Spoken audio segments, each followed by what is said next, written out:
Hello viewers, আসসালামু আলাইকুম। আমার চ্যানেলে সবাইকে স্বাগতম। শুভ রাত্রি।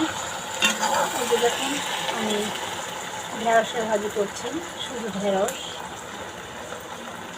তেলে ভেজে নিচ্ছি, শুধু তেল দিয়ে ঢেঁড়সটা ভেজে নিচ্ছি। এখানে পেঁয়াজ, মরিচ, হলুদ, লবণ সবই দেওয়া আছে। তো এই যে এইভাবে ঢেঁড়স ভাজিটা খেতে ভীষণ মজা লাগে। তেলের উপরে শুধু তেল থাকবে, তেল ভাসবে তেলের উপরে। ঢেঁড়সের ভাজি এত ভালো লাগে, এই ঢেঁড়সের ভাজিটা দিয়ে এক প্লেট ভাত খাওয়া যাবে। দেখুন, একটু কালো কালো কালচে, মানে কী বলবো, কালা ভুনার মতো একটু কালার হবে।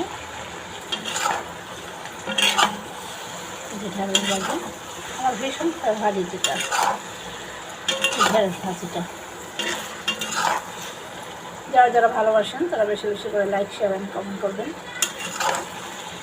দেখুন, এটা রুটি দিয়ে বলেন, পরোটা দিয়ে বলেন, পোলাও দিয়ে বলেন, আর ভাত দিয়েই বলেন, সব কিছুতেই এটা খাওয়া যায়। খুব সুন্দর টেস্টি। দেখুন ভিউয়ার্স, ঢেঁড়স ভাজি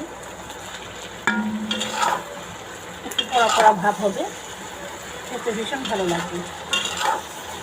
এই দেখুন, আমার ঢেঁড়সের ভাজিটা প্রায় হয়ে আসছে। কিছুক্ষণের মধ্যে আমি এটা নামিয়ে নেব এবং রাতের ডিনার খাওয়া শুরু করব। এই যে দেখুন, এই যে দেখুন তেল।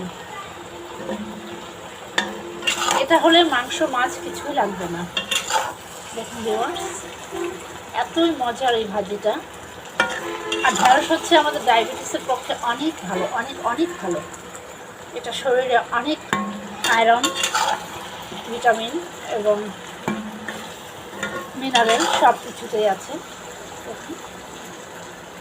সবজি অনেক ভিটামিন, অনেক পরিমাণে ভিটামিন, বেশি বেশি করে সবজি খাবেন। যতই ভাজবো ততই সুন্দর হবে, আবার ফ্লেভারটা আসবে এবং টেস্টটা দ্বিগুণ হবে। ঢেঁড়স দিয়ে ভর্তা করা যায়, ঢেঁড়সের ভাজি আলু দিয়ে করা যায়, আবার ঢেঁড়স চচ্চড়ি দিয়ে খুব মজা লাগে, আলু মাছ দিয়েও খুব মজা লাগে। দেখুন, ঢেঁড়সের ভাজি। এখন পটল, ঢেঁড়স, করলা এসব এখন পাওয়া যাবে বাজারে, চলে এসছে। তো ভিডিওটি ভালো লাগলে লাইক, শেয়ার অ্যান্ড কমেন্ট করতে ভুলবেন না। আজ এ পর্যন্তই। আল্লাহ হাফেজ, ভালো থাকবেন সবাই। শুভরাত্রি, আসসালামু আলাইকুম।